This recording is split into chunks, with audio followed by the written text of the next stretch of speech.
हो रही थी वो बंद कर दी है। ये संकट गहरा गया है और इस बीच तेल का हब कही जाने वाली जो जगह है दुनिया में, वहां की यात्रा हो रही है बाइडेन की। इजराइल के बाद वेस्ट बैंक और सऊदी अरब जाने वाले हैं बाइडेन। वेस्ट बैंक और सऊदी अरब।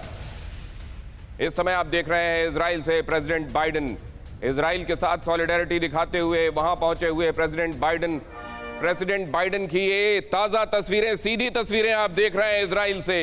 और ये तनाव इजराइल और ईरान के बीच में जब बढ़ता जा रहा है, ऐसे में इजराइल का ये दौरा बाइडेन का कितना महत्वपूर्ण है, किन किन बातों पर चर्चा होगी और किन बातों को अमली जामा पहनाया जाएगा, इस पर बहुत बहुत क्लोजली मॉनिटर कर रहे हैं इन बातों को। खास तौर से रूस, ईरान और चीन। 22,000 सुरक्षा कर्मी यहां तैनात किए गए हैं प्रेसिडेंट बाइडेन के इस दौरे को देखते हुए, क्योंकि उन्हें यह मालूम है कि कहीं यहां कभी भी कुछ भी हो सकता है, ईरान की तरफ से कोई भी गड़बड़ी हो सकती है। इसको देखते हुए और कई खुफिया इनपुट्स भी हैं अभी इजराइल के पास कि ऐसा कुछ हो सकता है ताकि रंग में भंग पड़े और ऐसा होने ना पाए। इसको देखते हुए 22,000 सिक्योरिटी पर्सनल्स यहां डिप्लॉय किए गए हैं।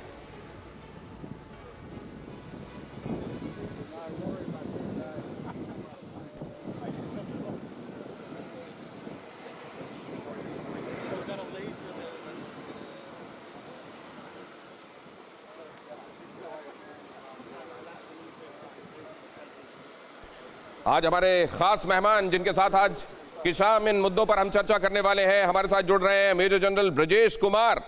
हमारे साथ आज की शाम इस चर्चा में ग्रुप कैप्टन यूके देवनाथ भी हैं, निनाद सेठ विदेश मामलों के जानकार और महेश सचदेव पूर्व राजनयिक हमारे साथ इस चर्चा का हिस्सा। सबसे पहले मेजर जनरल ब्रजेश, आपके साथ ये सवाल, ये दौरा आपकी निगाह में कितना इंपॉर्टेंट मौजूदा हालातों को देखते हुए? देखिए, बहुत बढ़िया, रेलेवेंट और पेचीदा सवाल है। वाकई में विश्व एक दौर से गुजर रहा है जो कि ट्रांजिएंट इन नेचर है। जब भी इक्विलिब्रियम नहीं होता है तो वो घटनाएं, ज़्यादातर दुर्घटनाएं संभव है।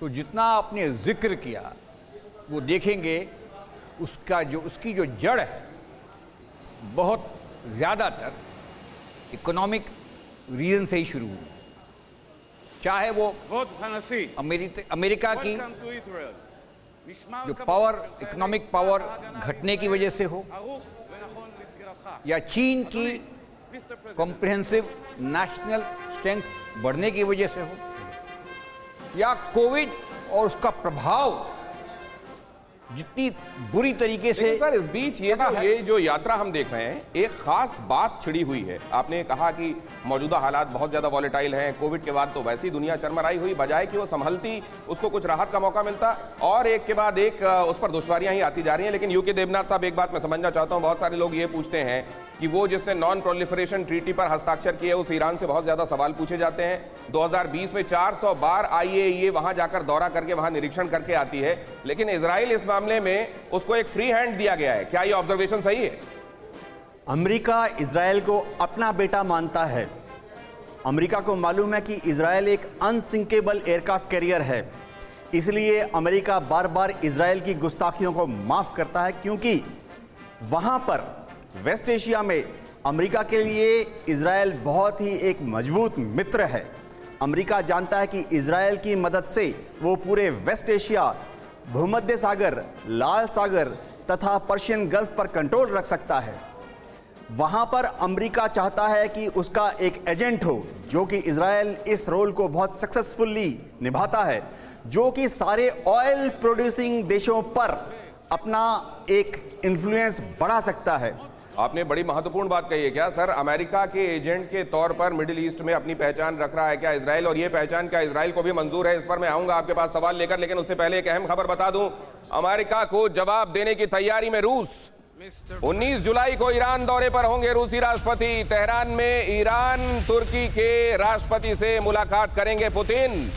रूस के निशाने पर होंगे अमेरिका और इजराइल। सीरिया में शांति समझौते के बहाने आ रहे हैं पुतिन।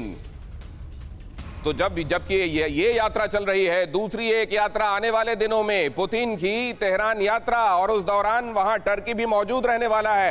टर्की रूस और यूक्रेन के बीच में भी एक तरीके से पीस निगोशिएट करने की कोशिश करता रहा, लेकिन यह हो नहीं पाया। यहां पर क्या होने वाला है, टर्की की वहां मौजूदगी क्या कहती है, जरा देखिए ऑन द टेबल क्या होने वाला है। ये बहुत महत्वपूर्ण मुलाकातें और चर्चाएं होने वाली हैं। जरा देखिए इधर हम किस पर निगाह रख रहे हैं, रूस और अमेरिका, ये दोनों क्या करने वाले हैं। दोनों ही अपनी अपनी स्ट्रैटेजीज को लेकर आगे बढ़ रहे हैं। रूस अगर ईरान जा रहा है तो अमेरिका की यात्रा के बारे में मैं अभी आपको दिखा रहा था, वो तस्वीरें अभी आपने देखी।